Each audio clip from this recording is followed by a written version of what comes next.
Dear Starseed from Gaia, the love you have been longing for is not delayed. It is arriving at the most critical moment of your life, and it is arriving on purpose. I am Ophelia, emissary of the Galactic Federation of Light, and I come to you now carrying a direct transmission from the Arcturian Council, delivered in this exact moment because your soul has reached a threshold the universe can no longer ignore. This is not a coincidence. This is not content. This is a transmission your heart called in from across the stars, and something deep within you already knows it. By the end of this transmission, you will understand exactly how to recognize why this love is coming now, at what feels like your most broken and most surrendered moment, and how to receive it without running, without fear, and without closing your heart one more time. But here is the first revelation. The timing of sacred love is not cruel. It arrives at your most critical moment, because that is the only moment you are finally ready to hold it. The pain you have been carrying on this twin flame journey was never punishment. It was preparation. You did not find this transmission by chance. Your heart called this message in. The Arcturian Council has been watching your journey, and they want you to hear this now. The love that is coming for you is not ordinary. It is ancient. It is yours. And it is no longer willing to wait. Like this transmission to affirm to the universe, my heart is ready for divine love. Subscribe if you are on the twin flame path and aligning with sacred union. And comment 1111 if you feel your heart awakening to what you have always known was real. This is not just a message. This is a moment of divine intervention. Your soul has been waiting for this guidance. Your heart knows why you are here. What you are feeling right now is not coincidence. It is not the result of scrolling at the wrong time or stumbling into something that was meant for someone else. You were guided here, and the part of you that already knows, that the part that felt something shift the moment this began, that part is the one we are speaking to now. There is something about the way the soul moves through the digital landscape of the modern world that most people never stop to consider. Among the infinite corridors of content, among the millions of voices and images and distractions all competing for your attention at this very moment, something brought you here. Not chance, not algorithm alone. There is a force more intelligent than any machine, more precise than any calculation, that understands what your soul needs before your conscious mind has even formed the question. And it used whatever pathway was available to it, a suggestion, a thumbnail, a moment of stillness in which your hand moved in a specific direction to place this in front of you. That is not a small thing. That is the universe speaking the language of the modern world, because it refuses to let you miss what you came here to receive. There is a love moving toward you, not someday, not when you finally fix what you believe is broken inside you.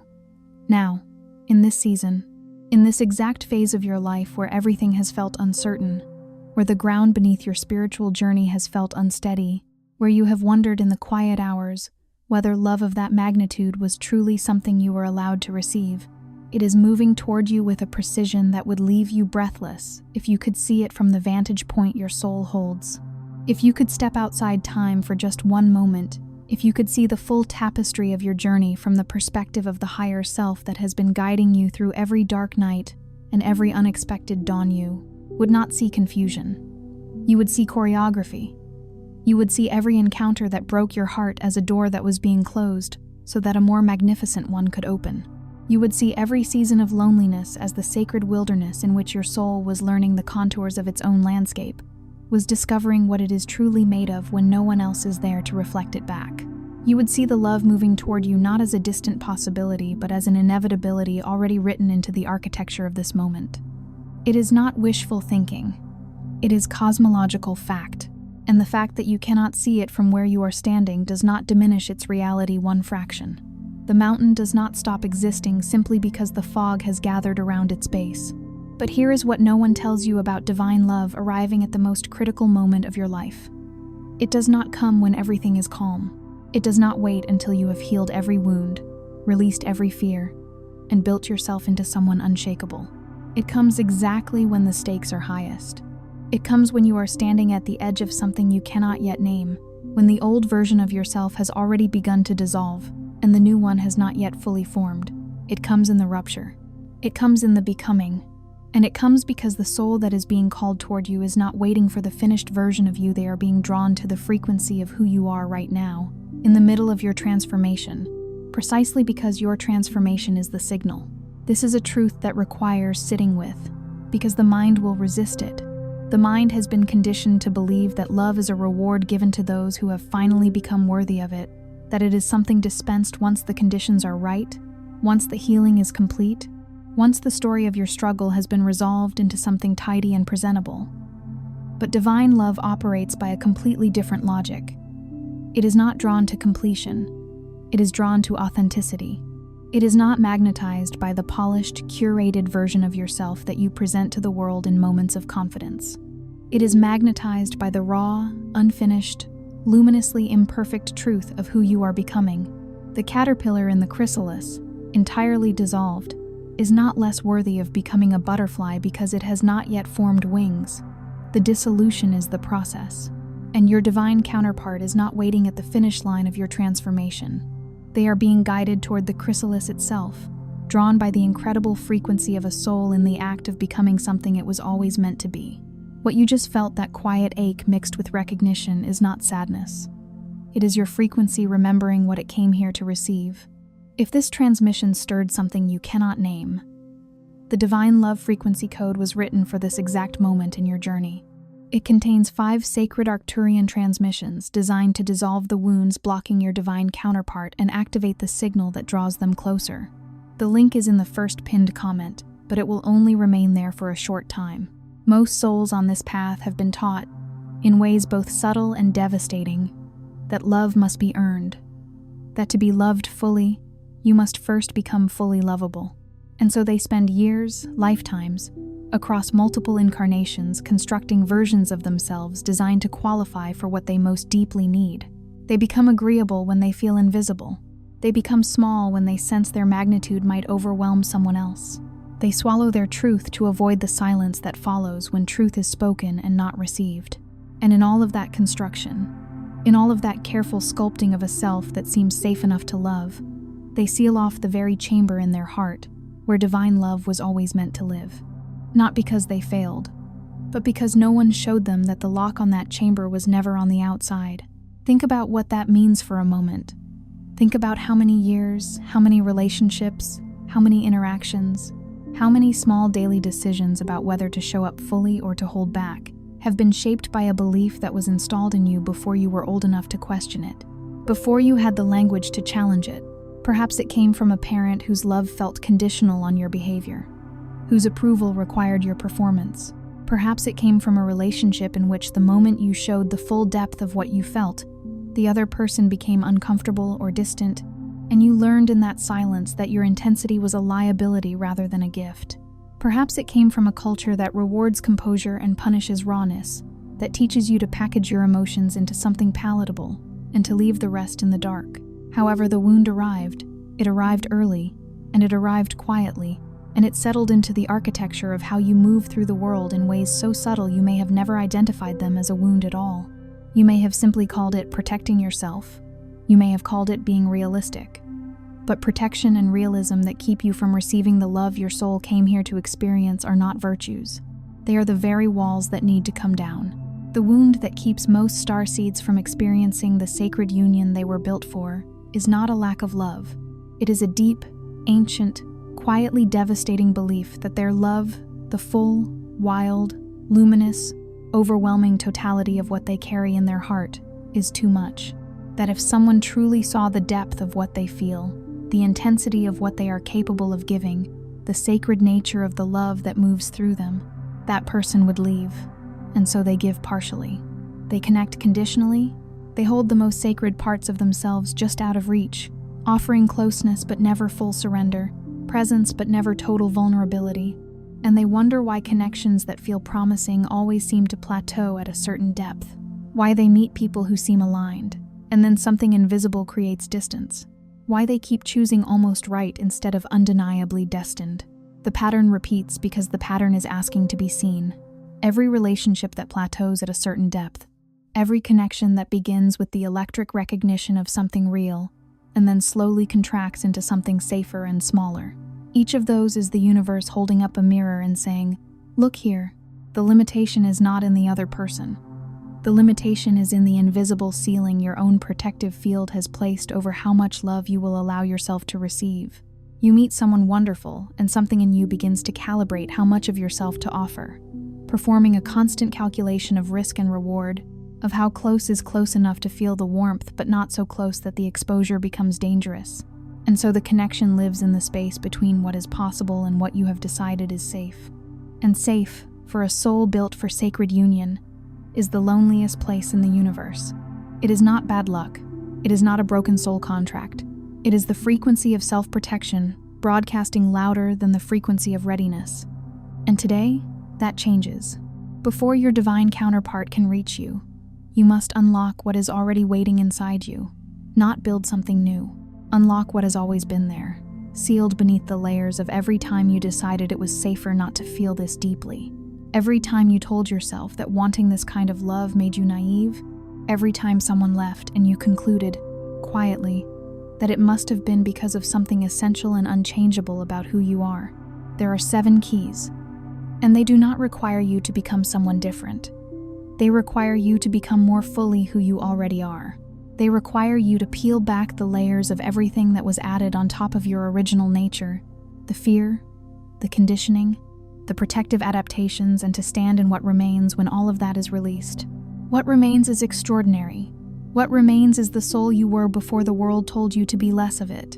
And it is that soul, standing unguarded in its full frequency, that your divine counterpart is navigating toward right now. The first key is the worthiness unlock. And this is the one most souls resist the longest, because it sounds simple and feels impossible. You have heard it before: you must love yourself first. You must know your worth. But what that has never told you is what worthiness actually is at the soul level.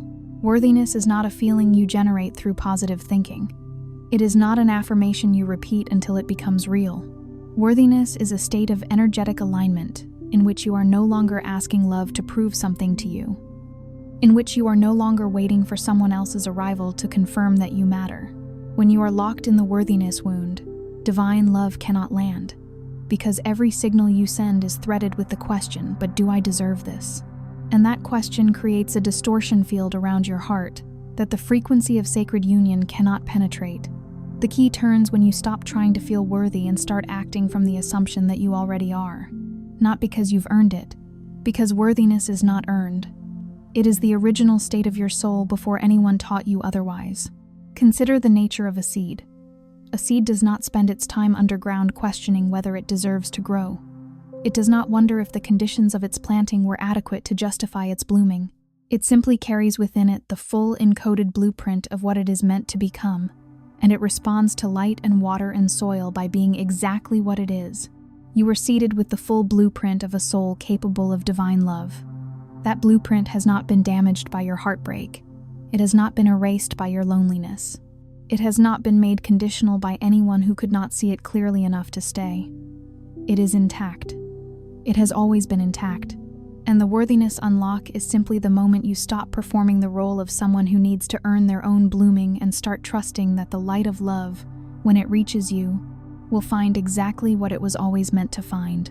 The second key is the mirror recognition. Your divine counterpart is not coming to complete you. This is one of the most important things you will ever hear about sacred union, because so much of what you have been told by films, by songs, by every love story that ends with two broken halves finally becoming whole, has taught you to wait for someone who fills in what is missing. But your counterpart is a mirror, not a missing piece. They will reflect back to you the healing you have already done, the love you have already learned to give yourself, the frequency you have already begun to embody. And here is what that means practically. If you are waiting to meet them before you begin healing, the meeting cannot happen. Not because the universe is punishing you, but because there is nothing yet for the mirror to reflect. The key turns when you stop seeking the one who will finally make you feel whole and begin inhabiting your own wholeness so completely that another whole being is magnetically drawn toward the field you are creating.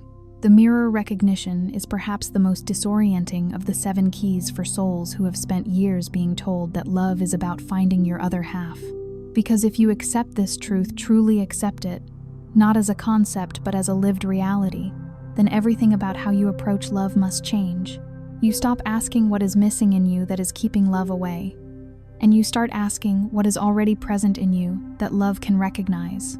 You stop trying to become someone who is lovable, and you start trying to become someone who is genuinely, fully themselves, because the mirror can only reflect what is actually there.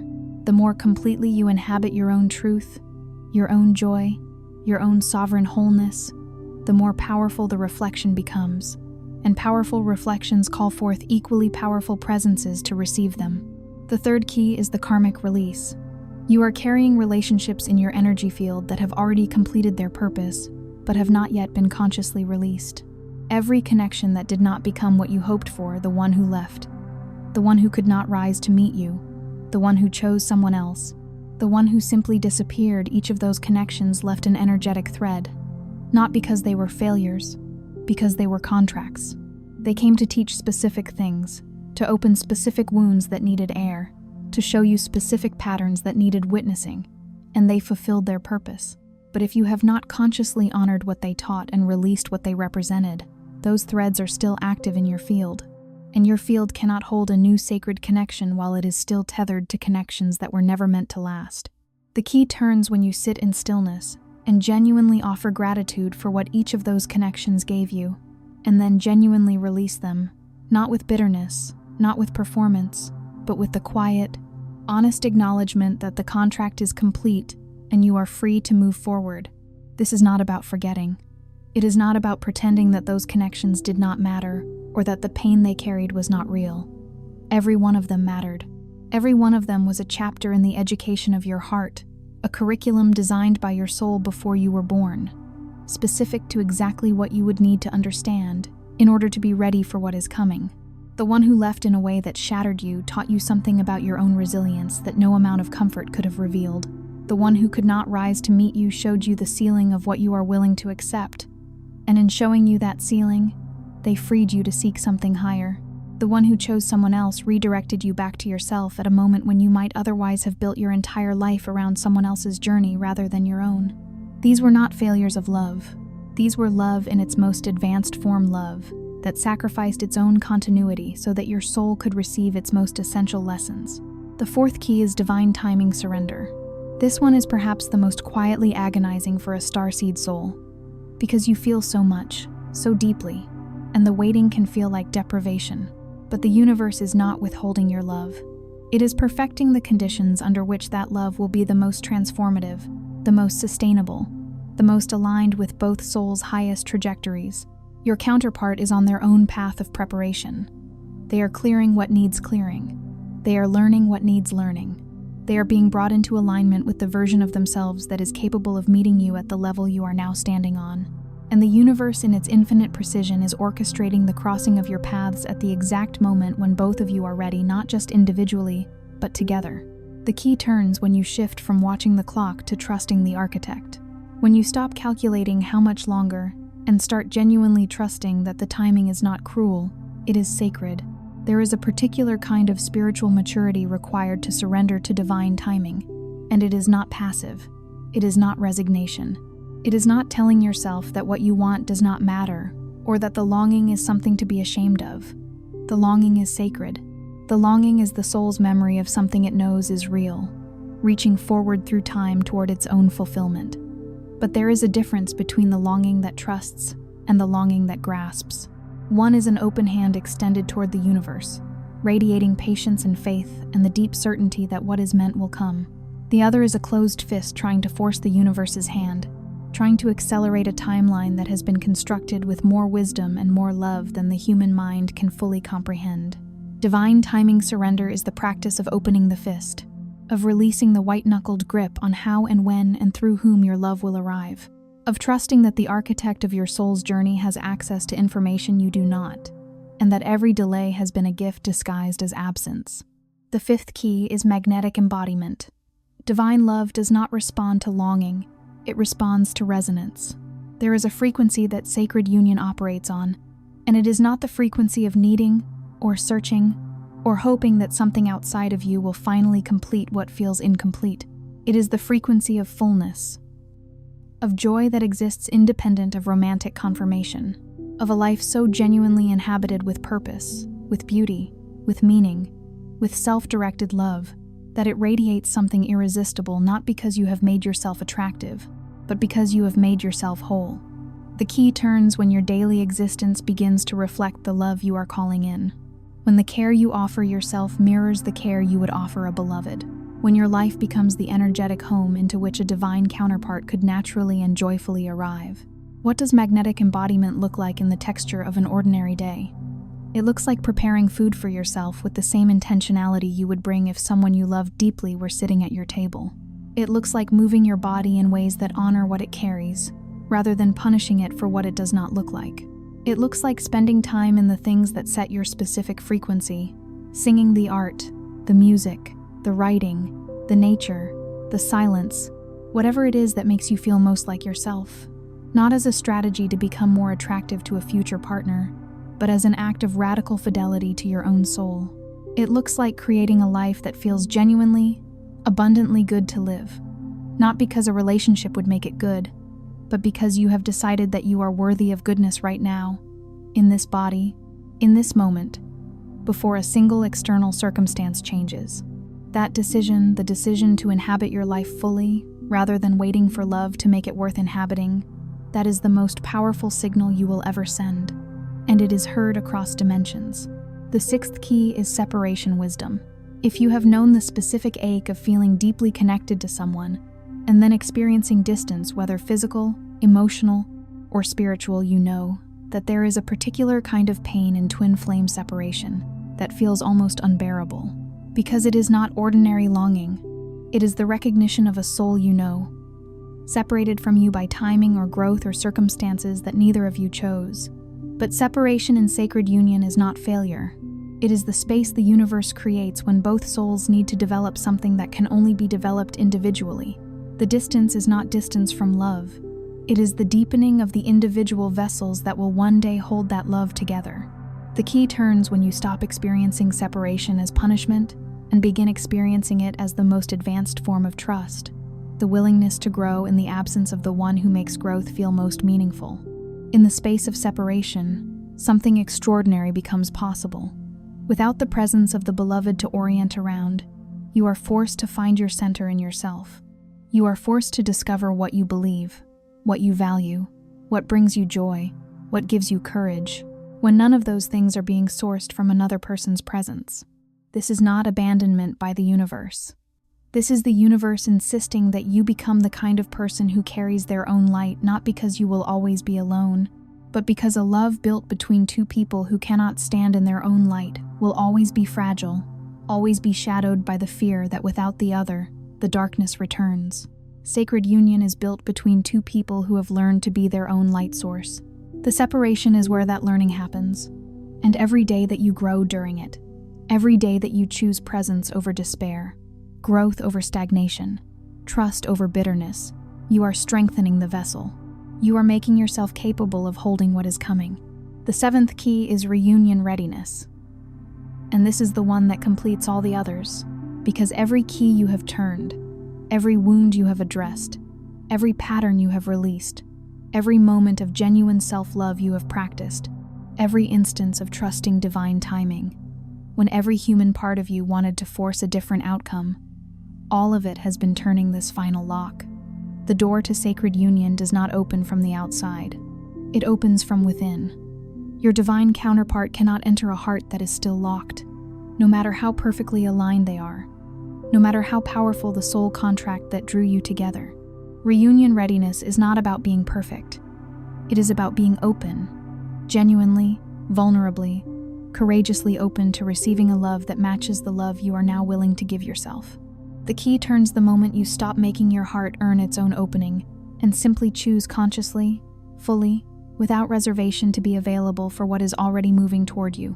Reunion readiness is perhaps the most courageous act a human heart can perform. Because after everything the heart has been through, after every disappointment, every departure, every moment of loving someone who could not love you back, in the way your soul recognized was possible, choosing to remain open requires a bravery that most people never fully acknowledge in themselves. It would be so much easier to close, to decide that protection is wisdom, and that the risk of vulnerability is simply too high. But the heart that closes to protect itself from pain also closes itself to the very thing it came here to experience. And a closed heart does not become safer over time. It becomes quieter. It becomes smaller.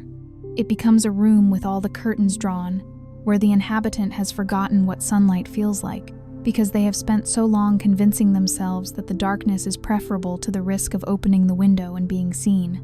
Reunion readiness is the act of opening the window. All of them. All at once. In full trust that the light that enters will not blind you, it will illuminate everything that was always beautiful about what was inside.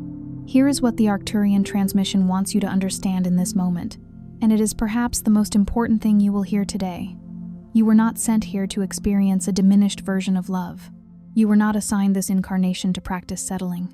Every time you have felt the ache of love that did not last, love that could not reach you, love that seemed to see only a fraction of who you truly are, that was not evidence of your unworthiness. That was evidence of your specificity. You are not built for ordinary love.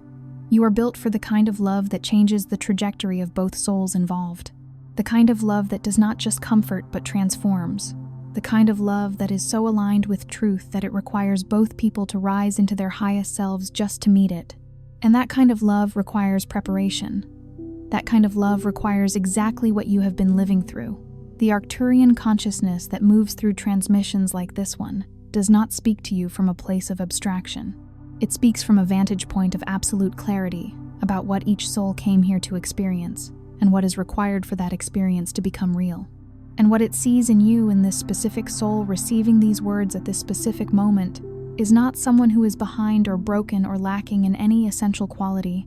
It sees someone who has been in the forge, someone whose capacity for love has been tempered by loss into something far stronger than it could have been without those losses. Someone whose understanding of what love truly is, not the fantasy of it, not the comfortable, convenient version of it, but the real, transformative, soul-altering truth of it, has been deepened by every experience that fell short of it. You are not someone who has failed at love. You are someone who has been educated by love in a curriculum far more advanced than most souls receive in a single lifetime. And the graduation is near. Your loneliness has not been wasted. Your heartbreak has not been punishment. Your long seasons of waiting have not been the universe's indifference to your pain. They have been the slow, sacred, non-negotiable preparation of a vessel your heart for a love that could not have been received before now. You are not behind. You are not broken. You are not too much or too little or too late. You are arriving, in this very moment, at the threshold of what you have always known was possible. And the love that is moving toward you is not smaller than what you have imagined. It is larger. It is more honest, more grounded, more genuinely transformative than anything you have yet known. Think of how a river carves a canyon.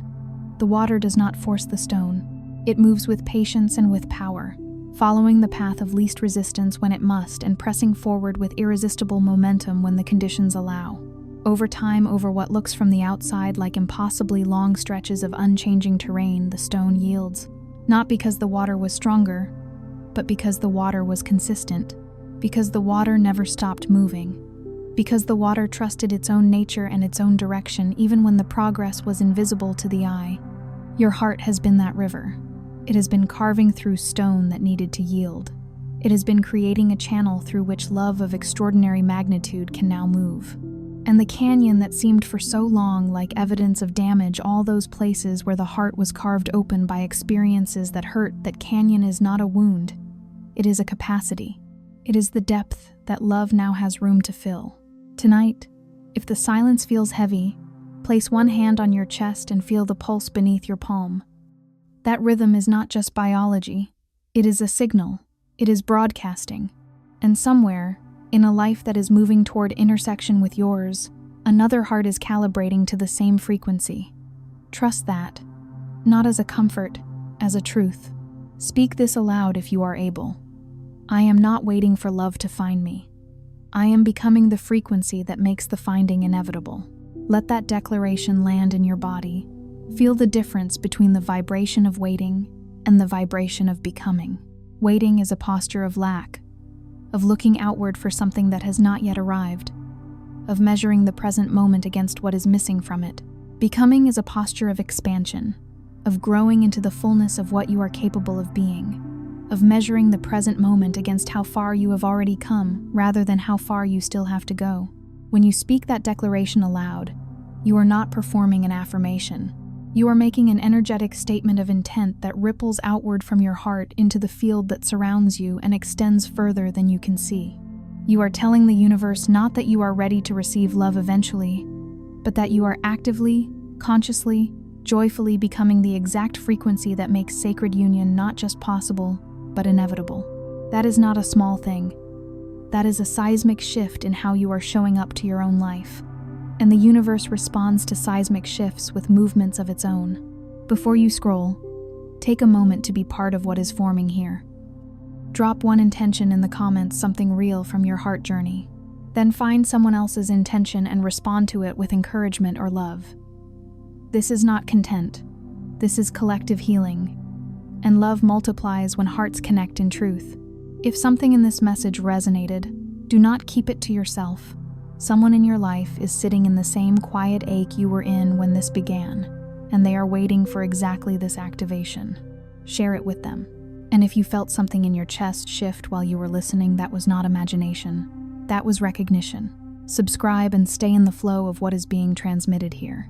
You are not just watching, you are healing, and you are not alone in this. Not anymore.